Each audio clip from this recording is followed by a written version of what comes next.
Hello, bonjour, Annie, hola. My name is Garrett Abrams. I am the interim artistic director here at Fringe North this season. Super happy to be back here on our Fringe North live roundtable, which we're going to be doing here every Thursday evening until the festival begins August 21st. So remember to tune in weekly. Join us in the chat below to connect, share ideas, and discuss everything Fringe North with us. Each week, we're going to be chatting with some guests and basically just discussing all of the amazing performers and all the amazing components of the festival, and hopefully giving a little bit of an inside look into how Fringe North happens each year. Which brings me into this week's conversation. Um, Super excited to be joined by Caitlin Townsend, who is our interim artistic producer here at Fringe North. And I'll let you say hello first before I Yeah, spiel into yeah. the rest.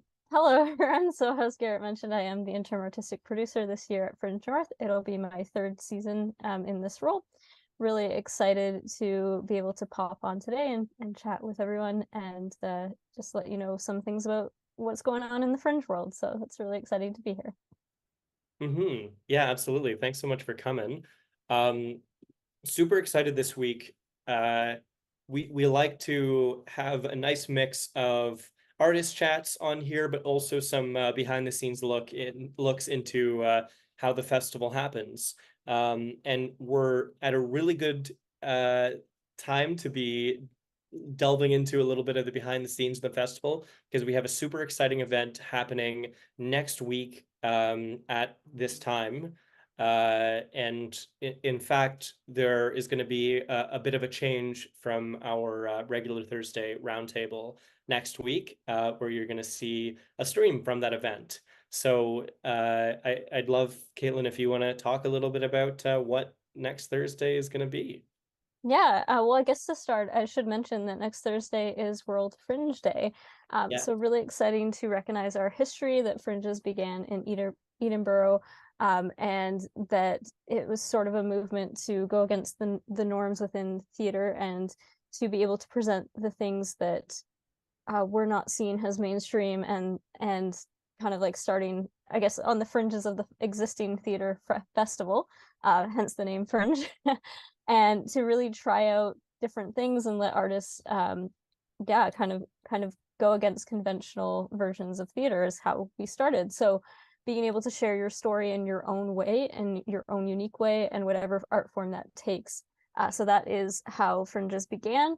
The first one was in Edmonton in North America, and now we have one here in Sault Ste. Marie. So really exciting to yeah, to be building that side of the arts where it is much more being able to pilot different tests of shows that you may not want to run a full scale show yet, or trying to figure out like what you want to do with your work, trying to be an artist for the first time. There's lots of different ways that artists utilize fringes, and then there are some who make a whole career out of just working in fringes specifically. So very exciting to acknowledge that it is World Fringe Day and to invite y'all to come out and spend some time with us on World Fringe Day. We will be having an event at the Sault Ste. Marie Museum, and that's located on 690 Queen Street East for those who aren't aware of the address. And it will be from 6:30 to 9. Now, seating is limited for this, so you do actually need tickets, and I believe there will be a link in down below somewhere in the description for you to be able to access. But you can also go to our website, which is www.siouxfringe.com, and you will be able to find information there. And there's actually information right on the homepage that will take you to the page about the event. And it's really an information night to let you know, like, what kinds of sponsorship opportunities are available, what we do with donations, where your money goes, so that you can actually see like how your money is being put to good use. And so you can understand like why we need funds as well. So fringes are not-for-profit organizations. We do give 100% of ticket sales to our artists, which means in order to run the festival and have all like the stage equipment and all of those pieces, we do work on donations and sponsorships and fundraising and grants. So really important that the community be a part of it because it is your festival as much as it is ours. and it really is community-based arts. So yes, you can find out more about like, well, where does my donation go to if I donate to Fringe? How can I donate to Fringe? What ways can I support? And find out all of that information. We will have some artist presentations as well.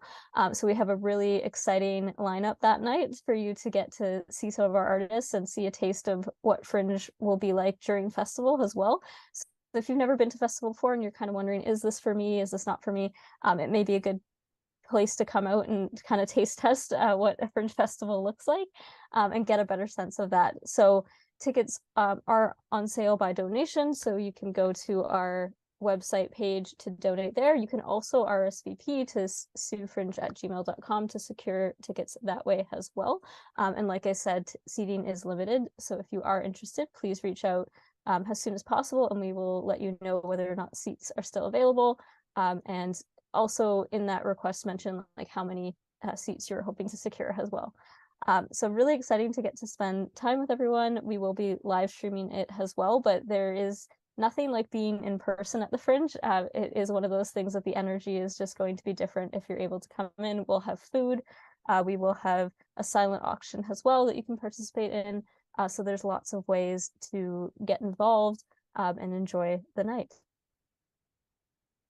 Amazing. Thank you so much for sharing all that information. That is fantastic. And I really hope to see some people out for that. It's going to be a really fun event.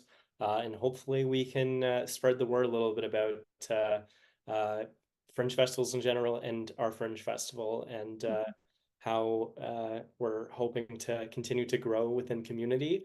I think for me, I find that we're growing our the amount of people in community who are understanding what Fringe festivals are, as opposed to different arts festivals.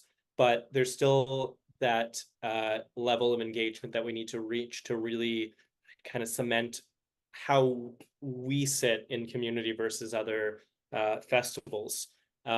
So I'd love, on that note, and also in respect to World Fringe Day coming up, to chat a little bit about what distinguishes us as a Fringe festival, and the Fringe festival movement in general. Talk a little bit about that, and then also I'd love to chat a little bit about what it takes to make this festival happen every year, and you know, how people can get involved and make sure we keep happening and keep growing and expanding into community. So first thing I would love to talk about, and I'll answer these questions too, because there's only two of us, so I'm not going to just put you on the spot for all of these. But I'd love to hear your thoughts on if you could get one key point to the Sault Ste. Marie and area community across, one key point about what distinguishes our festival from other festivals and what makes us unique, being a Fringe festival. What point would you try to get across?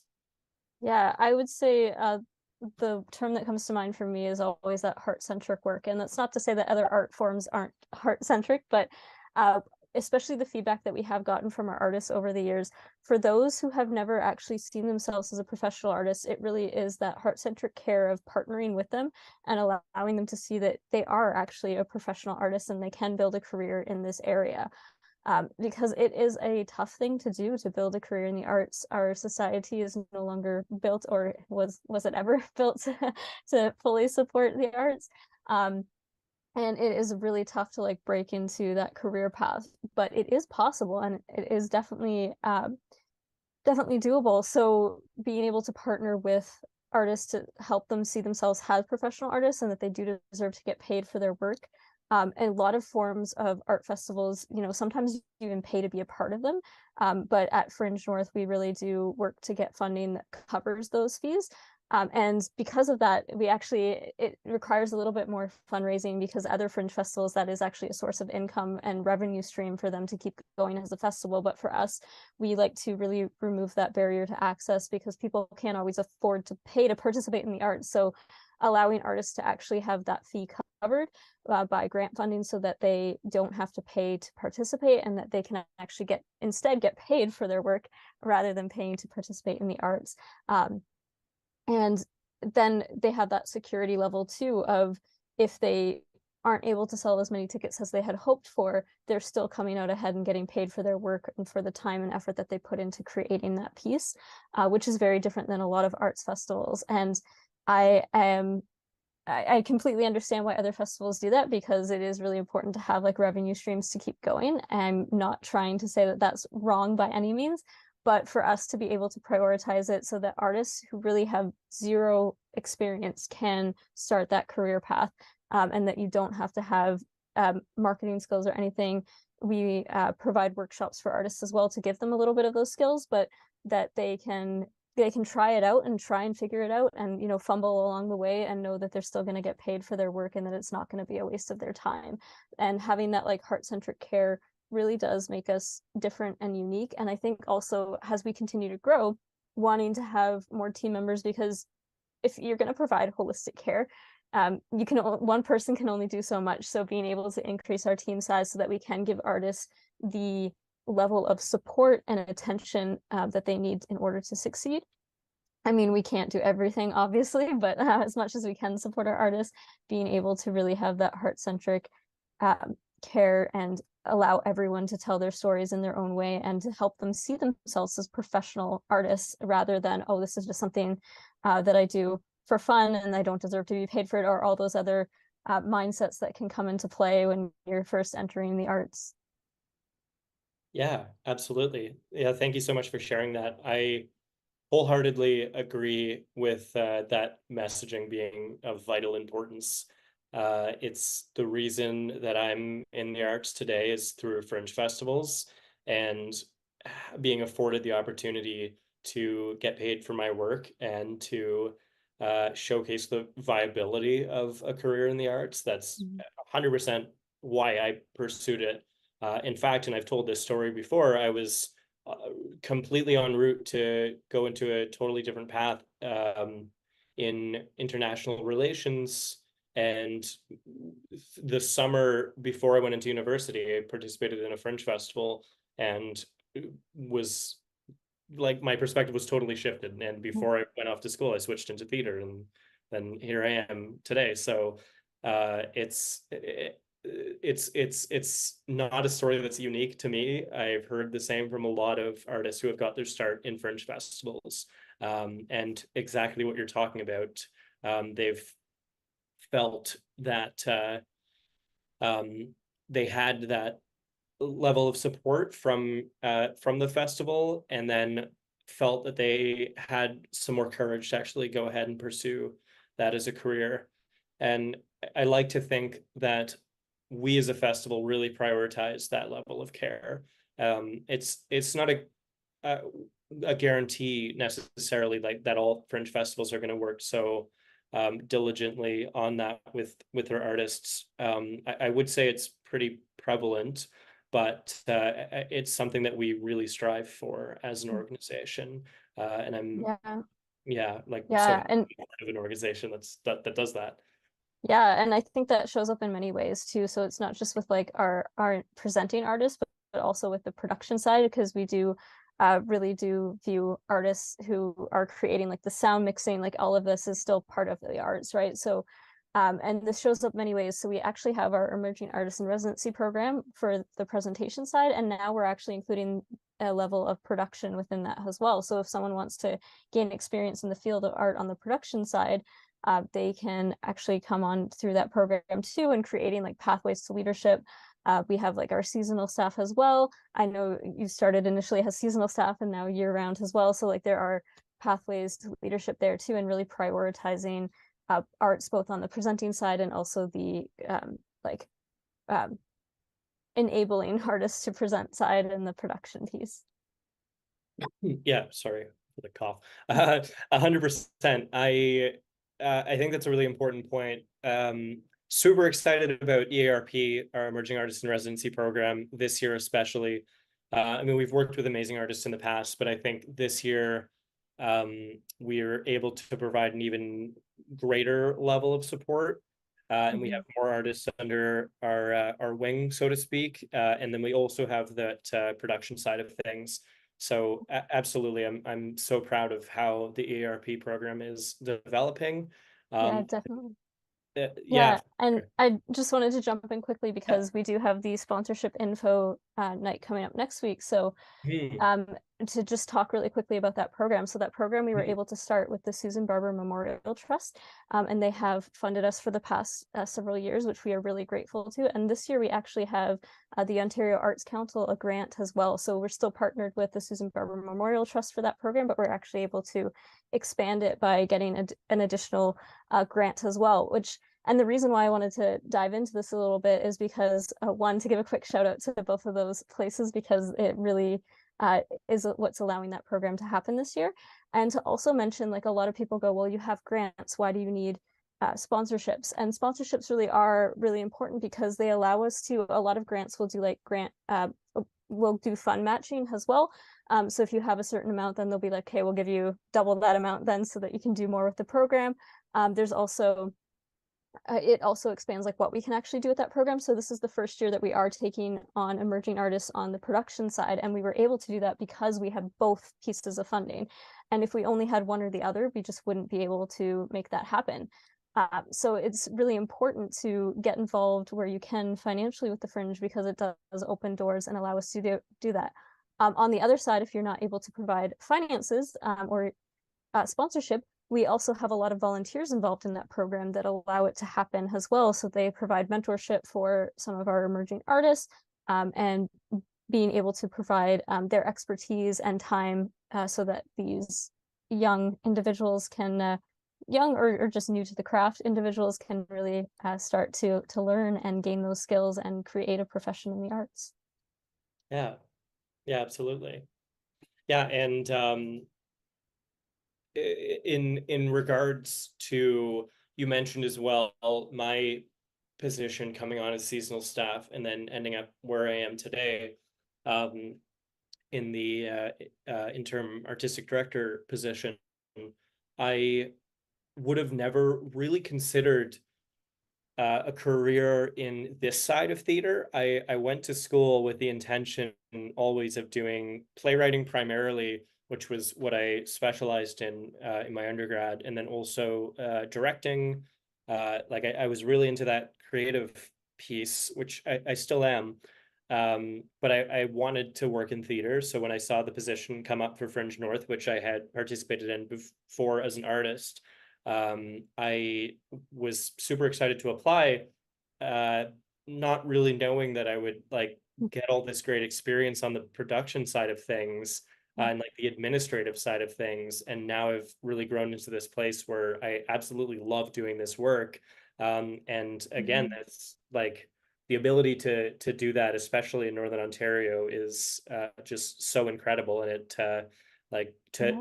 to give me and you these opportunities and to hopefully give some more individuals opportunities like this to grow on this side of the theater world as well. We need those like fundraising and community partners to keep making it happen, because like you said, it's can't be completely reliant on grant funding or anything like that, Yeah. especially Yeah. for staff positions. Yeah, especially staff positions. And it's really interesting because a lot of what people don't realize about grants is they pay for the actual festival and the year-round, you can get grants for year-round programming, but it's always specific to a thing. So to just run the like day-to-day operations, there's not a whole lot of grant funding for that. So it really limits where we can get it.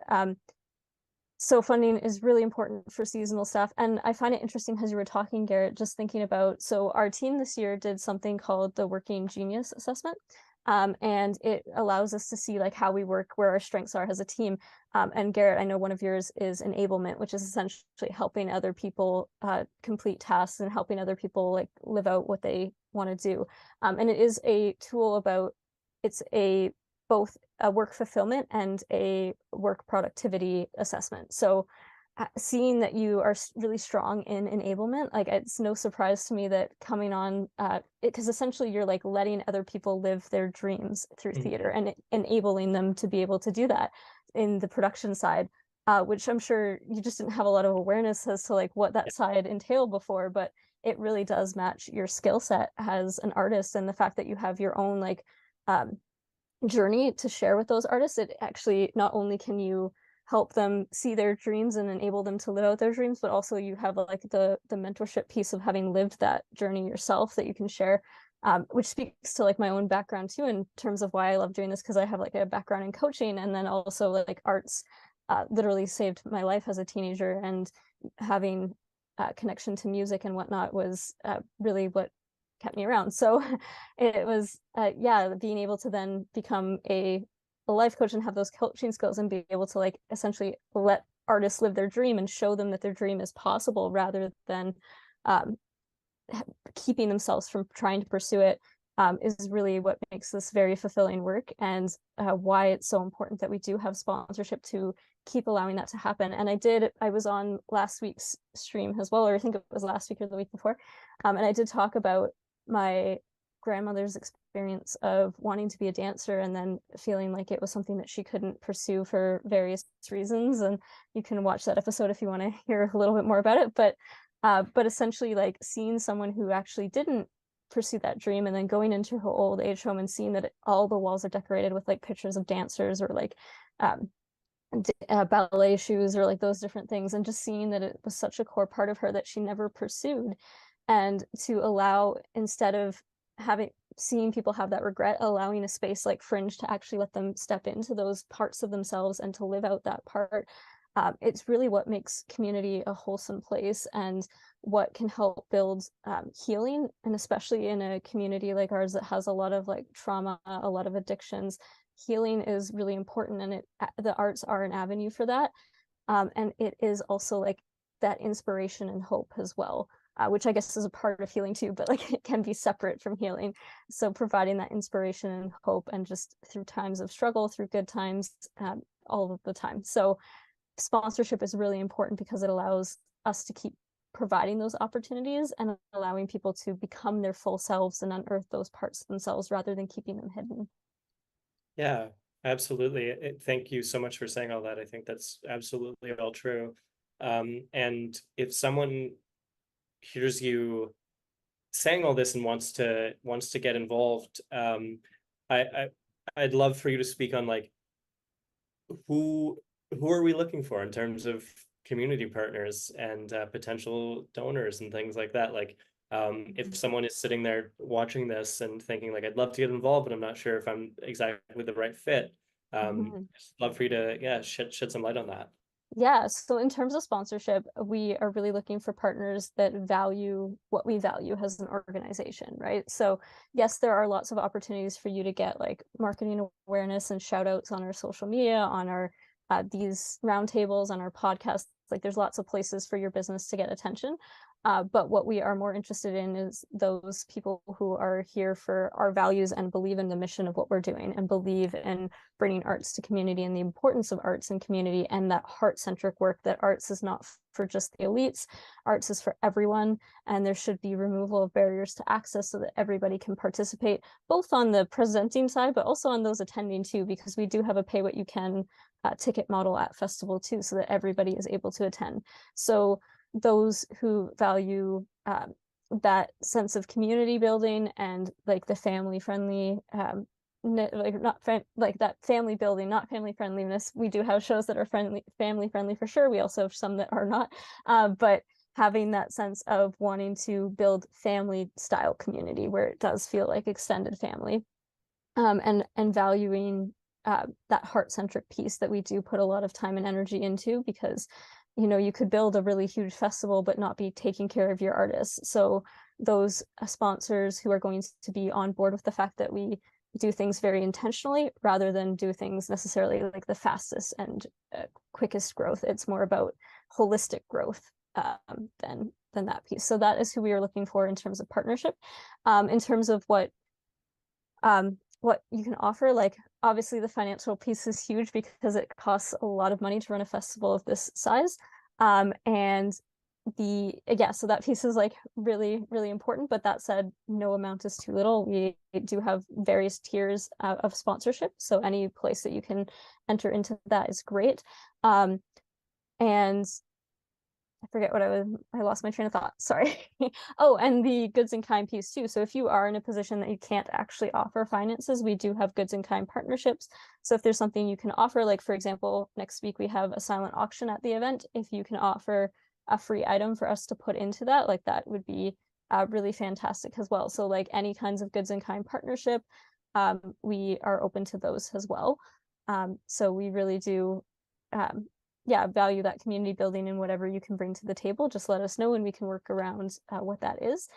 In terms of donations as well, like anyone watching this, you don't have to be a business owner or sponsorship to participate in building that community. Like every dollar counts. We do have a Tip the Fringe campaign that's always up on our website as well, so you can donate through there. And every dollar literally counts. So nothing is too small, and no amount is too large as well, because we really do put every dollar to good use, and we spend very intentionally as well. Great. Before we look at wrapping up, is there anything you want to add about next week's event, partnership opportunities, anything like that? Mm-hmm. Yeah, I would say if you can't come, I would say still purchase a ticket if you're wanting to support us. Like, don't feel like you can't purchase a ticket just because you can't come. And you can just let us know, like, hey, I bought this ticket, but I won't actually be there in person, so you can open up another seat to somebody else, or choose to tip the Fringe as well. And I would say even though we are streaming it and we encourage you to tune in if you really can't make it, there's nothing that's like being in person at a Fringe festival. So it will be a small taste of that. We have a great caterer that is going to be providing some fantastic food that obviously we can't send to you if you're watching through a stream. So to come out and enjoy that. There will also be a lot of mingling. You'll be able to chat with us and get to meet us face to face, which we really do, that building of community. We really do appreciate those opportunities when you come up and say hi and introduce yourself, and being able to actually get to spend some time in person.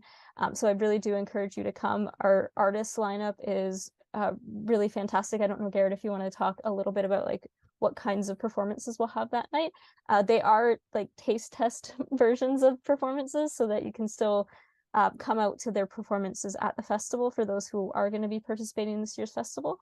But it will be a great night nonetheless, and very casual. Like, you don't have to dress up or anything. It's more coffee house style. So feel free to come as you are without having to put in much effort, and to just have a good time.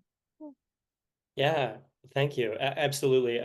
I would love to see as many faces out there as possible, and just really get a chance to chat with some of our amazing community members, especially ones that we haven't met before. Like, I would really love to chat Fringe, and talk about how we can get you involved.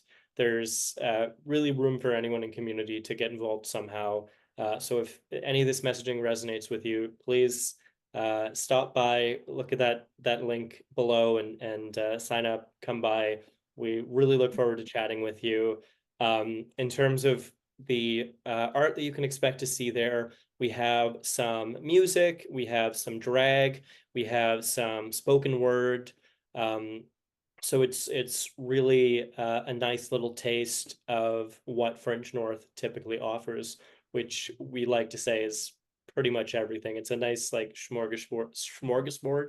I can't say that word of arts. Pretty much any art that you want to see, we either will have it this season or have had it in a previous season.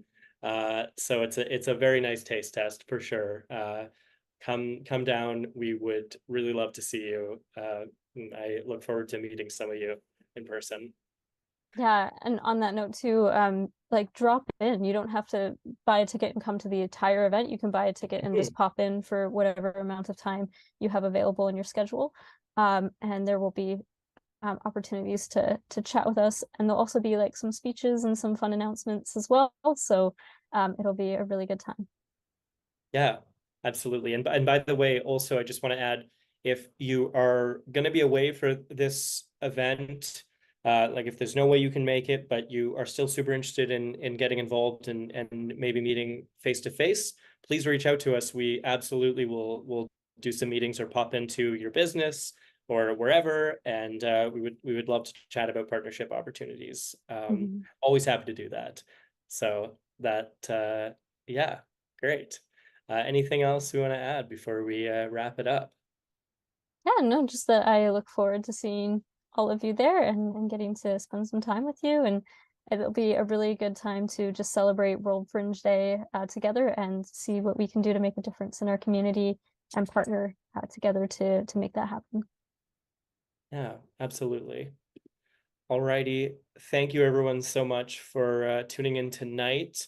This was a quicker roundtable, but we'll be back next week for a little bit of a longer stream. So hopefully that'll make up for that. And we really look forward to seeing all of you on stream as well, those who can't make it in person. We will be back next Thursday for the event.